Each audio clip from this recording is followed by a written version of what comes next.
Welcome to another episode of Cozypreneur. Today we're joined by guest Meagan Williamson, who's a trusted online resource and growth marketing expert with a deep level of expertise in Pinterest. Recognized by Pinterest, so cool. She has taught thousands of entrepreneurs and business owners how to grow their audience, increase visibility, and scale their online businesses. With a passion for organic growth, Meagan helps brands turn Pinterest into a powerful discovery and conversion tool for long-term success. Welcome. Thank you for having me. Welcome back to another episode of the Cozypreneur podcast. If this is your first time listening, Cozypreneur is all about helping you make money and work with the dreamiest of clients. So grab your beverage, get your cozy socks on, and let's dive in.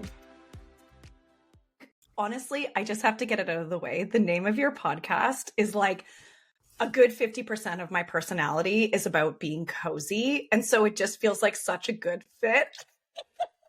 I know. Next time I should send you the dress code so you know that we wear cozy attire.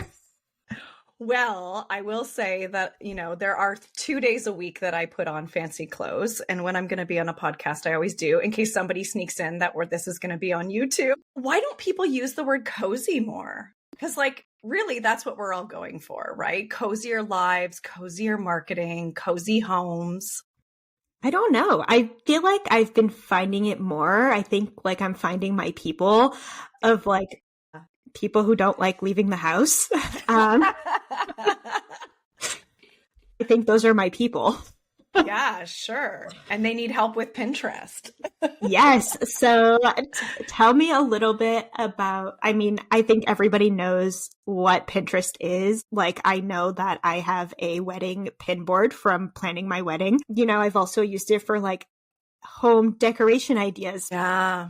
What does it look like for business? Yeah, let's create that bridge. What's funny though is even the idea of being cozy and being a business owner is Pinterest is the perfect foundation for anyone who doesn't want to leave the house, who wants to get more out of their content or their marketing. So from a very high level, Pinterest is a visual search engine. And, oftentimes people will say well, is it Instagram or is it Facebook or X or Twitter? And the thing is, yes, it gets clumped in with those platforms, but Pinterest is actually a beast of its own. It's more like Google. It's more like YouTube. So what that means is that the type of marketing that is happening there is very different. And this is how it can facilitate your cozy lifestyle. It is the type of marketing that's rooted in your audience so that you can create content about your products, you can promote your services, you can promote your products, you can promote your freebies, whatever it might be. You could promote your podcast. The individuals who are finding you on Pinterest are actively searching for you. And that's why I love it because, at the end of the day, I don't really want to leave my house or, I tend to like to stay home with my dogs and my kids. I'm just a homebody. And so I need marketing that also allows me to walk away from my active front facing. I know that plays an important role, but really what I try to help people do is create this sort of layer of protection or sustainability in their marketing that is focused on Pinterest or search that helps new people discover you, even if you're lying in bed in your cozies, binging a new Netflix series. And that's really the magic that Pinterest can offer business owners. I love that. I just recorded an episode about threads and I talked about how I do a balance of scheduling and not scheduling because there are I don't know, this past weekend, I was I don't want to see anybody. I don't want to talk to anybody. Right? I'm just going to be off the face of the planet for 4 days. And sometimes that happens during the week. And so just having something that's there working for you, even if you don't have the mental capacity to show up, that's so huge. Well, and even the guilt related, many of us know what we need to do to create more growth. And it's well, I need to show up on threads. I need to push out some videos to TikTok because I know when I do, or I need to create a reel with a ManyChat automation. It's sort of we know these things that drive growth, but it doesn't mean that we are maybe the day goes sideways. Maybe I was going to record something yesterday and I honestly just didn't feel like getting fully dressed, putting on a face of makeup. And people would say, well, you can do all those things without it. It's true, but I know I feel better if I'm creating a long format video where I I look presentable. I often joke that in my very real life, and I'm not trying to say anything disparaging to people who are unhoused. I ran into this girl yesterday. I walk my dogs every day for an hour, and I look like I've just rolled out of bed, or I look like anyways. You can imagine I'm painting a bit of a picture. And then this girl walked by me and she is like head to toe, gorgeous, athletic, wearing a matching hat that matches her like beautiful color blocked sweater. She has like gorgeous leggings on, beautiful shoes that match. And then I like looked down at my own outfit and I looked like I rolled out of a garbage bin. And I think that oftentimes the way that my own life is, the way, like when I travel, I want to disconnect. If I'm doing deep work in my business, I just need things that allow people to discover me and what I'm doing at a later date. Threads is a really good example. I don't schedule my threads, but sometimes I'm like on fire and I'm posting a lot. And then sometimes I don't. I actually saw someone, I screenshotted it, in fact, who said that they took a week off and they didn't post and their revenue dropped by 300%. Whoa. And I was like, oh girl, like that is like, we don't need that in our businesses. We need things that help people find us and, discovery based. We need people that can like listen to our podcast, that can read our blog content, that can subscribe to our email list and get an amazing email series that you created that will speak to them and develop that relationship and begin to build those bridges to our audiences when we could be doing anything like lying by the lake, going for a swim, going to visit my great aunt, like whatever I want to do. I just need parts of my marketing that don't require me actively babysitting it every single day. Yeah. And I think that a lot of people are making this shift now because people are so burnt out on social media. Right. And so they're like, what are my other options? Well, and I think that's just it, that there's this like, what are my other options? What are things that also feel intuitive? I think sometimes too, like there's that some of us are drawn to audio, right? My husband only listens to podcasts. I know people who love YouTube. So they watch a lot of YouTube videos. And then there's some people who love written. And I think there's all these different formats, long and short, but we have preferences. And as business owners or entrepreneurs, we have preferences for our content creation as well. And what's really beautiful about Pinterest is I really think it lends into being complementary to whatever platforms you're actively working on, creating content on. If you love Instagram, perfect. Let's talk about how we can repurpose that to Pinterest. If you're on Threads even, or LinkedIn, which is often a surprise to people when I say that, but like we could be repurposing those ideas so that, again, you're working in this element of discovery. This is like a whole nother can of worms, but there's this shift in how Google is ranking content. And we know that content that is search optimized, whether it's your social media or Pinterest, is more important than it's ever been before if you want to be discovered through Google by your potential clients or students or whatever you do. If you're an artist, if you're a writer, we want to work in these elements of discoverability. Yeah. And you said something earlier about like when people find you on Pinterest. And I think that's something that's important to think about because on social media, people might be finding you like at different parts in their customer journey, but on Pinterest, they're usually looking for an answer, right? Absolutely. That intent is so powerful. So yeah, I think that like I started in the Pinterest world like 15 years ago, right? I've been doing this a long time. I was a blogger. I started doing some consulting. And I think like we knew it was different, but we didn't have sort of the understanding of the engineering, the audience. And as time has come around, like everything we do is strategic. It's strategic, but it's really powerful when you actually think about the fact that like Pinterest is a platform where people are actively opening up the app, whether they're sitting on their couch in the night or it's the weekends and they're coming back to things that they have previously pinned, like you pinning your wedding. You were actively planning this amazing, like once in a lifetime party that you were going to be throwing. And so you were actively looking for products to buy, flower displays, maybe colors, like, from beginning to end, all those aspects of what you envisioned was the biggest party of your life, where you were bringing together all these people. And so Pinterest attracts people with this intent that they are planning an action in their life. And so when people say like, well, I'm not sure, think about how powerful that is, right? That you can basically show up the right pin at the right moment when somebody is actively seeking the solution that you offer. And that's the power of Pinterest, and what people don't always like when they're like, I don't get it, it's kind of confusing. That's what I want entrepreneurs to think about, is how can you be relevant to your audience when they are in those planning stages of their, whatever they're doing, right? Like whether it doesn't, you could apply it to any industry or any business model. I have two follow-up questions. One is, I know a lot of our listeners have podcasts and accompanying blogs. So how could they kind of leverage that with Pinterest? Yeah. And my second question, I don't remember. So come back to me. You'll remember when I'm talking. So this is what I'll say. Pinterest wants you to share content that links to longer format content.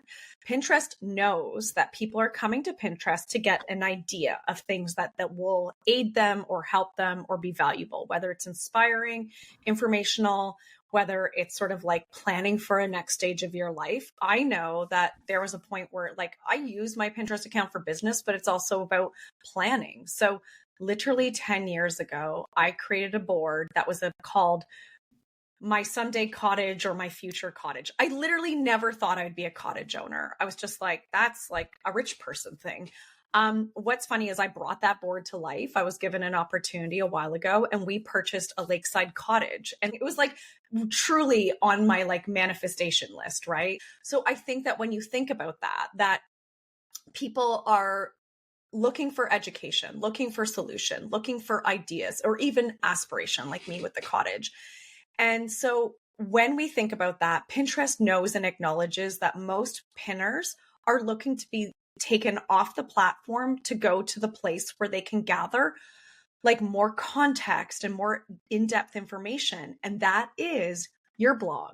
That is your podcast. So you could give them like a teaser from a podcast episode, right? Like a really good gold nugget or a reframe or something that's going to be like really hook them. I always say like a snippet or a teaser, like a movie teaser. And then they will come and listen to your entire podcast episode. Or maybe you love YouTube. So you could be linking to blog content that has your YouTube content embedded, or right to your YouTube channel that people can go and binge watch your longer format videos. But Pinterest isn't going to penalize you for saying like, here's a little bit. Now the whole thing is actually on your website, on your blog, or on a, like maybe it's a lead magnet, right? So it's like training that you're going to offer or something that's going to help them, a pricing guide, whatever it might be. Truly, Pinterest is saying we want our pinners to find your ideas, your products, your solutions. And that's the really beautiful thing about search, is that Pinterest, whether you have 0 followers or 100,000 followers or whatever, everybody has the opportunity to rank and search on Pinterest if you optimize for search. And so it really levels the playing field that searches are unbranded. Yes, there's advertising there, of course, as any platform that's free, we have to deal with ads.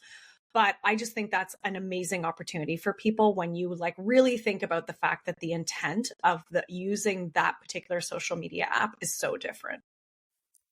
That's so interesting too, because when you think about like Instagram, that algorithm penalizes you for putting links out. Oh yeah. I like even Threads, right? Like we chatted about Threads earlier. I think Threads penalizes links. I've seen people talk about LinkedIn links, like, wait 10 minutes, post the link in the comment section.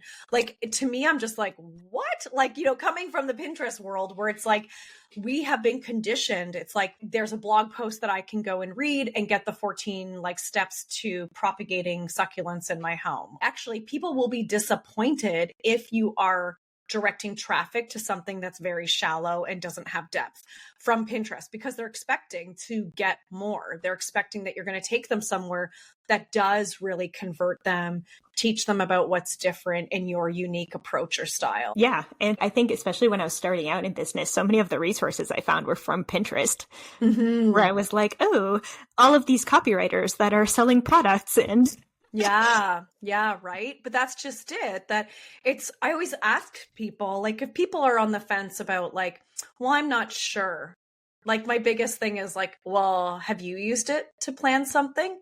And they'll say, like, yeah, of course, when I was starting my business, or when I was getting married, or I was throwing a party for somebody, or I'm trying to widen out, like, maybe I'm trying to eat more protein. It's funny because, like, it's so solutions oriented, right? And so again, like, maybe part of why Pinterest has always clicked for me, like, when I wasn't an educator or a coach, like, it's easier to be like, well, of course you're selling it, Meagan. Like, that's your thing. That's what you make money from. But even before all of this, I liked it because I'm that, like, anxious person that I don't like this idea of selling to people who aren't actively seeking my help. Like, what, it's like disruptive, right? That they're like shouting, like, you need this. I'm like, no, no, no. I remember one of the very first podcasts I listened to when I became an entrepreneur was about how so many new entrepreneurs or business owners struggle with sales. I came from the world of psychology, right? Like, I was a psychologist. I was a helping profession. People only actively came to me when they were seeking help. So it wasn't like I was having to, like, people were like getting on my wait list and like, we can't wait to work with you. Then I'm like, wait a sec. I'm in the Pinterest space and I have to market myself or sell myself. And there's like, I've gotten a lot more comfortable, but to me, I would rather people say, like, hey, I'm really interested in learning this thing, or I'm already sold on the fact that I want to do this thing. And then I'm the solution. And I think that so many people, especially people who like protect their peace and love their off time, that in our marketing, it's so much nicer to sell to somebody who wants to be like, they're actively seeking that information. And so it removes some of that like sales ick that I think so many of us struggle with. Super interesting. Now I'm like, I need to go set up my Pinterest to be like, that's actually my goal, is that every time I do a podcast episode recording, is that the host by the end is like, I need to get on Pinterest. I think, and I'm like a 10 out of 10 right now. The thing is like, what happens with Pinterest, and this is the really cool part, Stacy, is that people often, when you focus on Pinterest, it gives you this like health test of your content.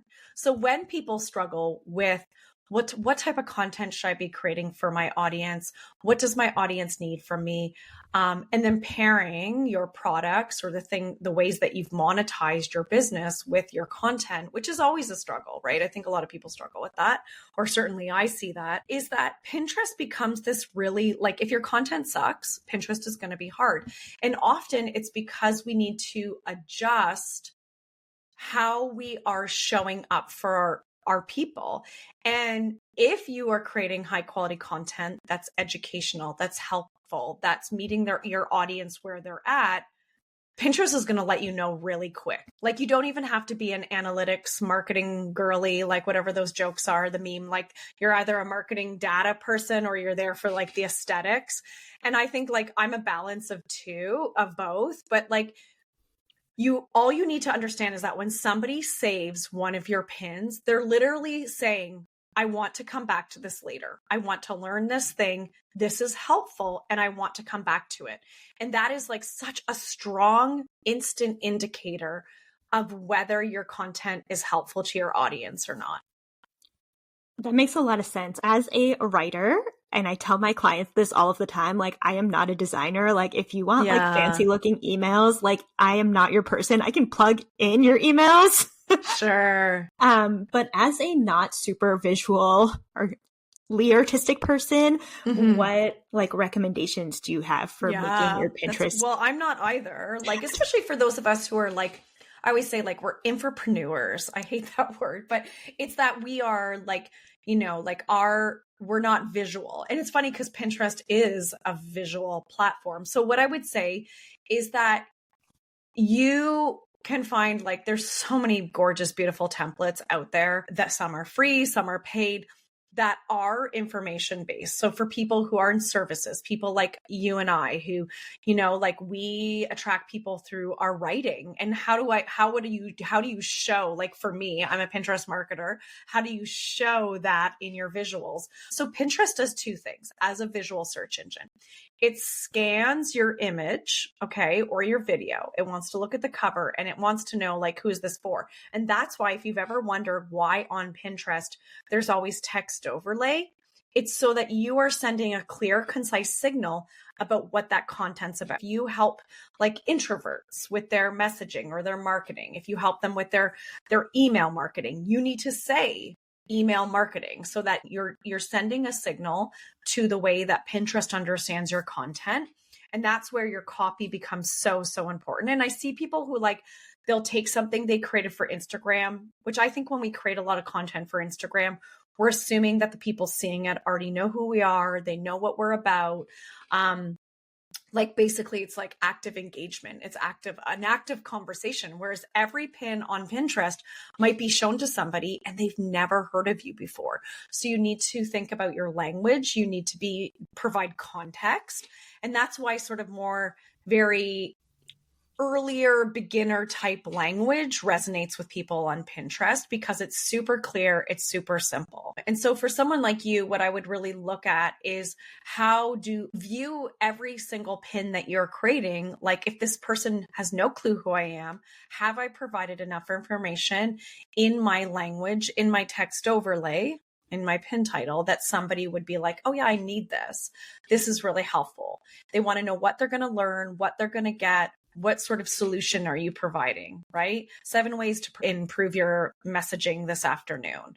6 tips for, getting consistent on your email marketing as a business owner. So you're calling out who it's for and what it's going to do. Oh, such great messaging tips for everybody. Not right? Just people trying to be on Pinterest. Yeah, but that's what I mean is that people come to Pinterest for the Pinterest aspect. But what I see is they end up improving their content because it's like they have to refine. You refine. And then you're like, oh, and you get this feedback. When you create highly savable content, you see your entire ecosystem improve. If people are interested in Pinterest and they're not sure if it's like they want to layer it in, but it's seen as more experimental, this is what I'd recommend doing. Sign yourself up for a business account. Like personal is okay. But the thing is you probably have a lot of like baggage on there, extra boards. So sometimes it's just easier to start a new account, or if your personal account has a lot of business content on it, you can archive your personal boards or make them secret and then transition it to being a business account. So you want a business account because then you have access to rich analytics as well as features. What you're going to do is you're going to claim your website. This is your most powerful thing because Pinterest prefers content that links to your website. I don't know what your thoughts are, but I always think it's important, even if it's a very simple website, to have your own website that you have control over. And so Pinterest also will reward you for content that links back to your claimed domain. You can also claim your Instagram account, which is really, really good if you're active there. I wouldn't necessarily auto push out my Instagram content to my Pinterest feed, but at least lets you know if somebody else is pinning your Instagram content. So I work with a lot of content creators, a lot of really big influencers, and they'll connect their account and be like, oh my gosh, like I've been going viral on Pinterest for ages and just had no idea because Pinterest didn't know that that was your Instagram account. So it will distribute the content and not have any idea. So it's just like allows you also to have more ownership. Then what I would do is recommend starting with really simple. Are you creating any other content? Blog, podcast, long format video on YouTube? Are you active on other social media platforms? And how could you repurpose that to Pinterest? Really what you need to do is just a little bit of research on keywords. So what's the language of your customers? What is the language of your audience that you want to attract to your ecosystem? And then just start sharing it to Pinterest. And if you use the language, I always say, solve what they search. And that's really what the foundations of my signature framework to Pinterest is we're just mapping the solutions that we're already talking about, the amazing products and services that we already have onto the solutions that our audience is actively seeking. So they're looking for it, right? They're on Google, they're on YouTube, they're on Pinterest, they're actively seeking the solutions that we have, but we need to map that intent onto our Pinterest marketing strategy. And that honestly, that will get people started. Start pinning as consistently as you can. It takes about 3 weeks for the algorithm to know what your unique schedule is. And trust me, even like I always say, like, done is better than perfect. Just get going, because all marketing is just a habit. So just getting consistent. You can schedule out your plan for 2 weeks at a time, pop in there once every 2 weeks, schedule out your new podcast, reshare some video from TikTok or Instagram. And trust me, it won't take off right away, but within 3 to 6 months, you'll get a really good indication if people are looking for your content on the platform. Oh, I think I have a new to-do that I need to put in my ClickUp, because how I batch my like promotional content for the podcast, I just spend one day every month and do. Oh, I love that. The next 4 weeks of what podcast and Pinterest doesn't penalize you. Like, it truly does not care if you schedule out your content. They have a native planning feature, or like within the app, 30 days at a time. And like, your content is not penalized by being scheduled in the platform. There are some like conspiracy theories about like third-party schedulers in Pinterest. I don't want to feed the conspiracies, because I think most of them are hogwash. But the thing is that just when you schedule out content in Pinterest for the next 30 days, you get access to all the SEO benefits and features. You can use tags, you can tag products, and you're right there in the app. Whereas sometimes when you use a third party, you can't tag products. You can't do, we call them tag topics. So it's like adding categories to your pins. So you can do that right in the app though. And it's free. So even on your day that you're batching your podcast content, you could be batching in Pinterest. Okay, I have one last question for you, because I know Pinterest can be super, super useful for product-based businesses. What if you have no products? So how have they monetized then? How are they making money? Through services? Through services, yeah. Yeah. So I think, like, honestly, I have yet to meet an industry that can't benefit. If you are promoting a business online, you could be sharing that content to Pinterest. What I would say is, if you have no business and you're not making any money, that would be the only time. So I just actually yesterday had a call with somebody, and they're an artist. They don't have a website yet. They're not selling any of their products on any third-party website. They have created no social media content. And I was like, okay, well then our first to do is you need to create a way that you are actively selling. And that's true for services. So if you are a service provider, you most likely are creating content so that people can discover you and hire you for services. Maybe you have a podcast, maybe you blog, you're answering the questions that your potential customers might have. If you're a VA, if you're a tech person, it doesn't really matter. Photographer, if you offer a service, people are actively asking questions out there in the world.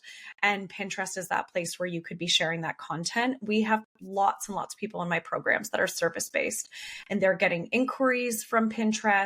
I had someone who was a business coach, and she booked a $10,000 coaching client who originally found her from a Pinterest pin, subscribed to her email list, and then a month later bought one of her coaching packages. But her first point of contact was Pinterest. I know, it's like dreamy, right? So it's like, I think that what it allows you to do, it's like a 24-hour salesperson, right? That it's like, if somebody lives in a different part of the world, they could be actively looking for help with a particular thing, how to hire a virtual assistant, how to start a podcast, how do I grow my business, how to what to wear to a family photo session. Like there's, we could just go on and on about all the different types of services.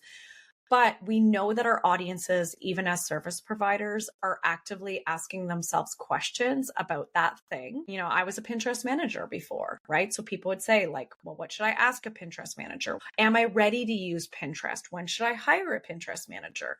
So no matter your service, people are actively asking questions. And if they're asking questions, then you should be on Pinterest. I love that. And I think I'm somebody who I've been in business for 3 years now. And so I'm trying to like make this shift to like not having to show up every day and build some more like long-term Right. sustainable strategies.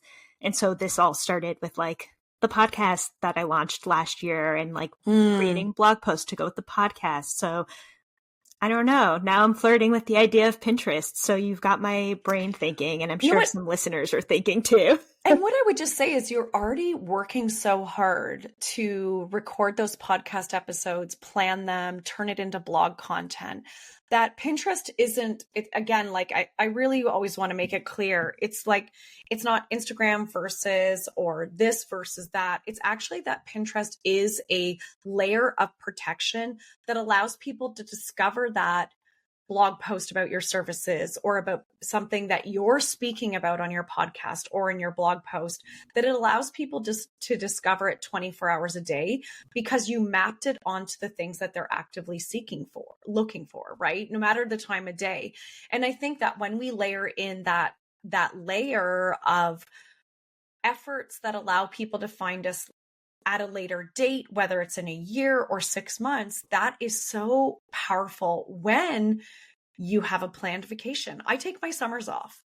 So I don't do everything is done ahead of time. So I have little kids. I go for long dog walks every day. And like some of it is micro day-to-day stuff. Some of it is just, I don't want to, we all go through phases, right? Where we do or don't have energy. Or if something happens that you're like, someone gets sick, there's just so many things, right? Like I went through a period of my own life where my children were sick constantly. I could not do a video. I literally had a sick baby strapped to me and a 5-year-old crying beside me. So am I going to be able to make a podcast episode? No. Am I going to be able to record a video? Absolutely not. But through all those hard times or times where it's planned or unplanned, people continue to discover me every single day because I've always thought about this like layer of protection. And that's really what I teach people. And what I love teaching people, right, is that we shouldn't have to be in our businesses all the time. We shouldn't. We don't have to when you create content that's highly discoverable. I love that. And it is in fact the perfect way to do cozy marketing and start to build that world where people can find you and just binge your stuff and love it, right? And they're just like, oh my God, I found this podcast yesterday, and they spend all weekend listening to it while they're living their cozy life. I think that's just it. And we get really resentful. I think that even if we're really good at something, like I had a fair bit of success on TikTok, and it wasn't that I was resentful. I was just like, I don't want to make 3 videos a day. Can I? Yes. Could I very easily show up in my like dog walking scrubs, having only washed my face? Yes. But I don't want to do that. That to me, that's not sustainable.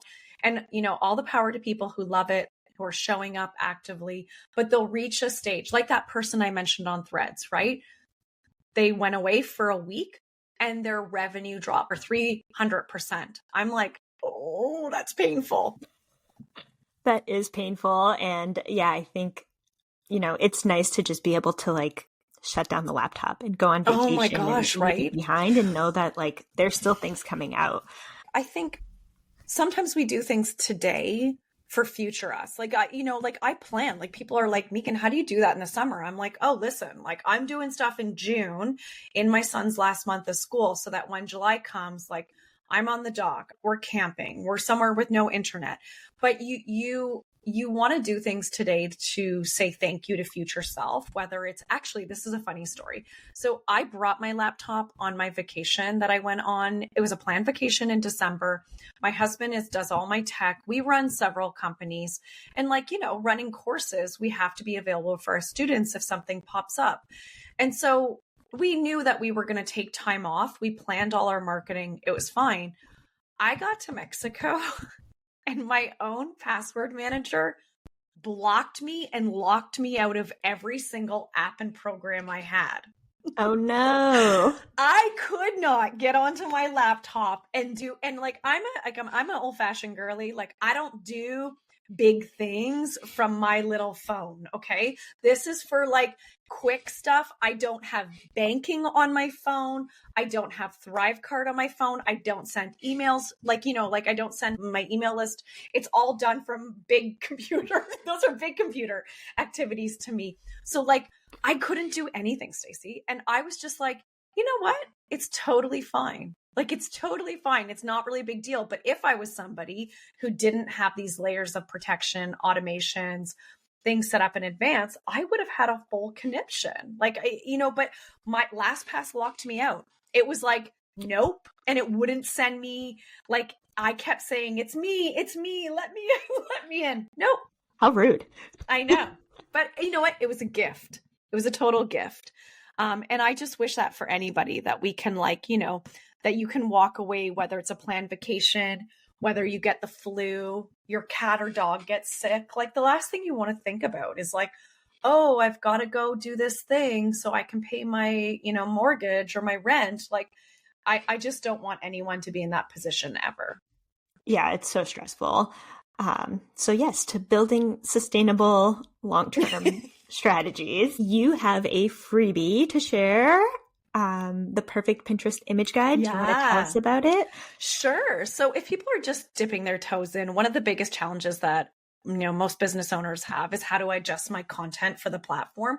There are image and video tweaks that you need to make sense for the platform. And really, that's just so that Pinterest pushes you out to its full ability. So my perfect pins guide is a document as well as video training about how to basically take your content, optimize it for Pinterest so you can start getting an idea of results. I also then you'll be subscribed to my email list, and I send out weekly emails, sometimes twice a week, about different tips and different resources. So it's a great way to sort of like risk-free see if Pinterest is a good fit for you and if you want to layer it in 2025 and beyond. Thanks so much. And thanks for coming on. If people want to connect with you, where can they find you besides trying to find things about Pinterest on Pinterest? Yeah, instead of just search. Well, I'm active across all the social media platforms. I'm very experimental. Some I'm more active than others. I love Threads. If you want to send me a DM on Instagram, I'm Meagan A. Williamson or Meagan Williamson, depending on the platform. Thank you again for coming on. Thank you for having me. Cozypreneur. And let me ask you, what's your favorite way to be cozy to end the episode? Oh gosh, I have soft clothes that I change into immediately upon entering my home. So for me, being cozy is literally being comfortable with my family at home. Like, it's just like how I physically feel. I have a favorite sweater. I have favorite pants. My dogs are often sitting beside me. That is like the epitome of cozy, is just, being myself, being in my spot that I love being with my family. I love that. Just like the feeling of being at home. That's a wrap on today's episode. If you enjoyed this episode, make sure to rate and leave a review on your preferred listening platform. If you haven't, make sure you subscribe for weekly episodes about how to make money and work with the dreamiest of clients without having to get dressed in the morning. Make sure to check out the show notes down below, and I'll see you in the next episode.